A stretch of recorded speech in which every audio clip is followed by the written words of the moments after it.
Good morning, my dear students, and welcome back to the fourth class of the online session 2020-2021. I'm again back with the next portion of the chapter, and I know all of you, I'm sure you have read the chapter.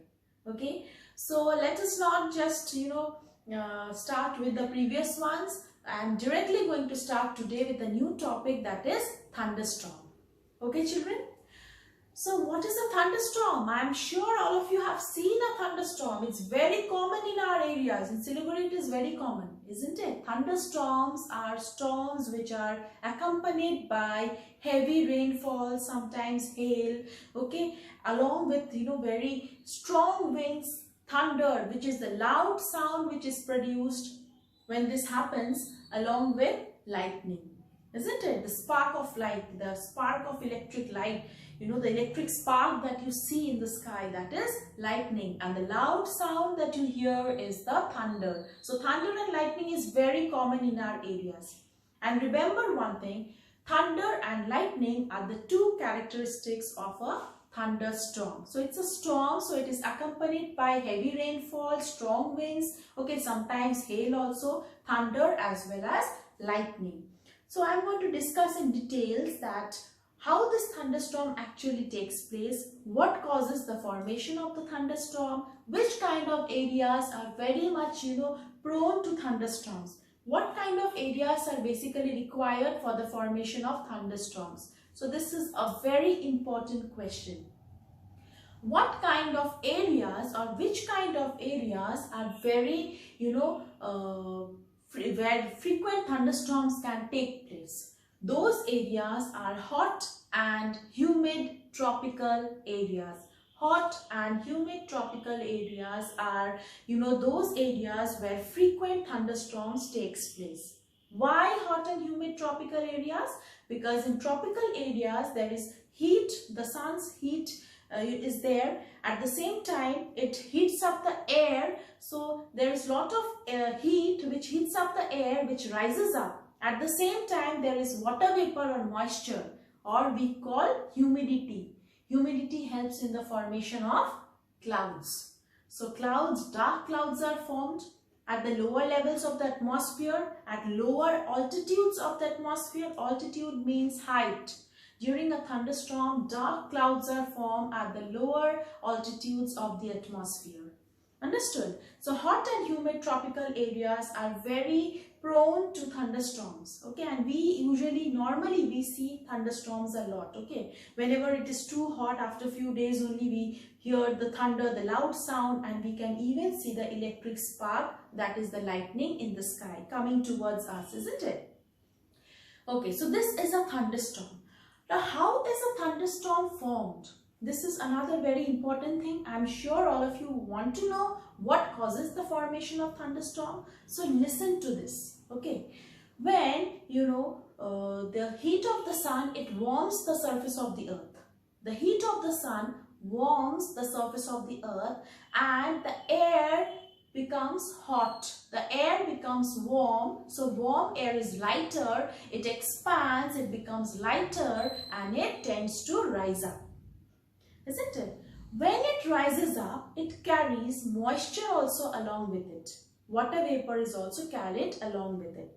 And this air, hot air, when it rises up, when it reaches the upper layers of the atmosphere, which is cooler, it relieves all its heat. It releases its heat to the surroundings and it condenses, the water vapor condenses to form clouds. Okay. Now these clouds are usually formed where, at those areas which are very close to the freezing point of water, that is 0 degrees Celsius. Those areas, they form clouds. Okay. Now what happens is sometimes along with the clouds, this water vapor, they turn into water droplets. They condense to form water droplets, and some of them, they form even ice particles. Okay. And by convection currents and these water droplets, they move at the upper layers, and due to convection currents, upper layers, they move to the upper layers of the clouds, and those ice particles, they drift downwards. So usually the clouds, there is opposite charge created when this happens. when the water particles, they are moving up and the ice particles are going down, this creates a friction between them, and this they charge them oppositely. So there are opposite charges which build up in the clouds. So if this is a cloud, the upper layers, the top of the clouds are usually positive charges, and the bottom of the clouds are usually negatively charged, because the top of the clouds, they usually bear the water droplets, okay, water droplets, and the bottom usually bear the ice particles. So ice particles will be at the bottom. So when this is happening, when the water droplets are moving up and the ice particles are drifting downwards, this creates friction, and because of friction, they generate opposite charges among both of them. Understood? And when the amount of charge in the atmosphere, in the air, becomes too much, opposite charges, what happens is, we see the electric spark in the sky, that is the lightning. And when the electric spark you see, it expands the air. So much of heat is produced that it expands the air suddenly. As a result, we can hear an explosive sound, that is the thunder. The explosive sound that we hear, that is the thunder. And the electric spark that you see coming towards us, that is the lightning. Understood? So although thunder and lightning, both of them, they take place at the same time. Remember this point. Thunder and lightning, both of them takes place at the same time, but first you see the spark, that is the lightning, and then you hear the sound, that is the thunder. Why this happens? Can anyone tell me? I know there are lots of answers going on inside your mind, isn't it? So let me only tell you the answer, and you can guess, you can find out whether your answer is correct or not. Okay, so the answer is, speed of light is fastest. Till now, nothing can travel more faster than the speed of light. Light can travel a speed of 3 lakh kilometers in 1 second. So you can imagine, not a matter of joke, 3 lakh kilometers in 1 second. So what happens exactly? First you see the light coming towards us, and then we usually make out, now we are going to hear the sound just after some fraction of second, okay, because sound takes some time to reach our ears. Although thunder and lightning, both of them takes place at the same time. Okay, so this is what happens, and this is how the thunder and lightning, or we say thunderstorm, is formed. Okay, and they are accompanied by heavy rainfall and all those things. Now, what are the destructions caused by thunderstorms? Thunderstorms are very destructive and is dangerous also. Why? Because if it falls on a building which does not have proper lightning conductor and all those things, it can damage the building. Okay, it can the whole building can be set on fire. At the same time, if it falls on a person, it will just kill that particular person. So thunderstorm is very dangerous. So what are the precautions you should take during a thunderstorms? I don't know you have seen or not. I have seen myself that when you go to hilly areas, hilly areas are very, prone to, thunderstorms. Thunderstorms, lightning strikes the hilly areas very easily because hilly areas are closer to the clouds. So when lightning comes, it strikes those areas, it becomes very easy to strike those areas. And trees and all, whichever it falls, those trees and all, easily gets burnt up because of the tremendous amount of electricity that passes. Okay. Now, when so much of high voltage electricity will fall on you, immediately that person will also die. So, what preventive measures we can take? During a thunderstorm, we should never stand under any, shed, having a metal shed, okay, open places or very tall buildings, very tall electric poles or very tall trees, because tall objects are comparatively closer to the clouds. So thunder strikes can be very common and very frequent in those places, okay. So we have to be very careful. You should never stand, you should never lie on an open ground. That is also dangerous. If there is any short kind of trees and all, we can be close to those trees. If you are inside a car or a bus, that is very safe, because car and buses, the body is actually made up of metal, and metals are good conductors. They can easily conduct the lightning to the ground. Okay, so that will prevent you. You should never be in a swimming pool, because water, impure water, is a good conductor. It can conduct electricity. So you should never be in a swimming pool. You should never swim when there is a thunderstorm and all. Immediately you should get out of those places.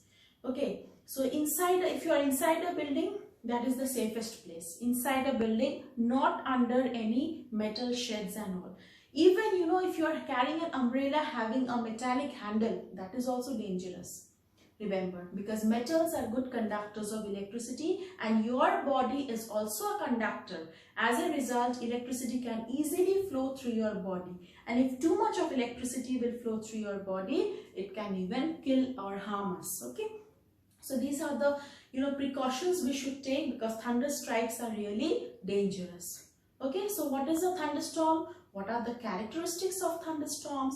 Which kind of areas thunderstorms usually occur? How is a thunderstorm formed? What are the preventive measures you can take during a thunderstorm? So all these things, please go through this thing. You will get it in the book also. I hope this topic is clear to all of you. Alright. So moving on with the next topic of the chapter, that is cyclone. Cyclones also, you have heard about it.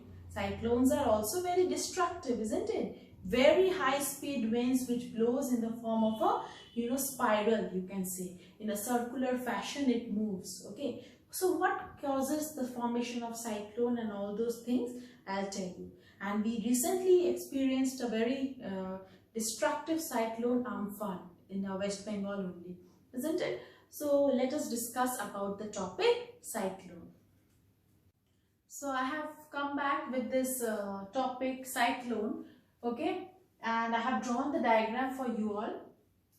This is the structure of a cyclone. What is a cyclone basically? A cyclone is a huge revolving storm caused by very high speed winds blowing around the central area, and the central area is an area of low pressure. So you can see the center of the cyclone is an area of low pressure, and this center is known as the eye of the cyclone. Remember, this eye of the cyclone, the center of the cyclone, is a low pressure area known as the eye of the cyclone, and this eye does not experience any kind of rainfall. Okay, thick clouds, all these things are not there in the center of the cyclone. Okay, and the cyclone usually, they are formed over the warm sea water, and they can extend up to a height of 10 to 15 kilometers. So they are usually formed on the warm sea water. And a cyclone, the speed of cyclonic winds can be so high, it can be around 150 km per hour to 250 km per hour. Recently, the cyclone that we had recently in West Bengal, Amphan, that when it had struck Kolkata, I think it was around 133 or like that, something. The speed was around 133 km per hour or something. So it can be extend up to 150 km per hour to 250 km per hour, cyclonic winds. So they are very, strong and very high speed winds. Okay, and the center of the cyclone is an area of low pressure, which is a very calm, cloudless area, and the wind is also fairly light, very light in these areas. But around the center, these areas, they are actually the areas around 20 to 30 kilometers after the this eye can extend to a diameter around 10 to 30 kilometers. Okay, and the other regions surrounding the eye can experience very thick thunderclouds. Thunderclouds can be formed in those areas, and they can experience very strong high speed winds also, and these regions are very destructive areas also. Okay, now what causes basically the formation of a cyclone? Okay, remember, cyclones are usually formed over the sea. The reason is again same. When the sea water gets heated up, what happens? The air above the sea, it rises up, it becomes warmer, it becomes lighter, it rises up rapidly, and along with it, it carries lots of moisture. So when it rises up, it reaches the upper layers of the atmosphere and it condenses to form thick clouds. And when it forms thick clouds, it releases the hot air, the warmth. It releases it to the surroundings. And these warm air again rises more up and it condenses to form thick clouds. So you can see there is rapidly rising air and forming thick clouds around the, eye of the cyclone. Understood? And the winds, they are revolving winds. They move in a spiraling winds. Why spiral? Because of the force exerted by the rotation of the earth. Okay, so cyclonic winds are spiral winds because of the force exerted by the rotation of the earth. So this keeps on happening, but at the center, see, this area is an area of low pressure and the cyclonic winds are spiraling winds around the center of the, eye. Cyclone is known in different regions, in different parts of the world rather, by different names. Like in the American continent, it is called hurricane. In Japan, it is called typhoon. Okay, and in India, it's cyclone, but we give different names, isn't it? We had Amphan, one cyclone. Okay, so we give different names to these cyclones. Understood? So they are called by different names in different parts of the world. So this is basically the main reason for the formation of cyclone. Thick clouds are formed. But as once the cyclone approaches the land, the amount of heat also received becomes less and moisture also becomes less, and the friction, because of friction with land, slowly the speed of the wind also becomes less. The speed also reduces because of the friction with land. The moisture also reduces and at the same time the heat also reduces. So slowly as it approaches the land, the speed of the wind reduces and the destruction also reduces. Okay, so this is what happens exactly. And what are the destructions caused by cyclone? There are many more things to discuss about cyclone, which I will be doing it in my next class. Till then, all of you read the chapter, okay, and study nicely, okay, and have a good day. Thank you.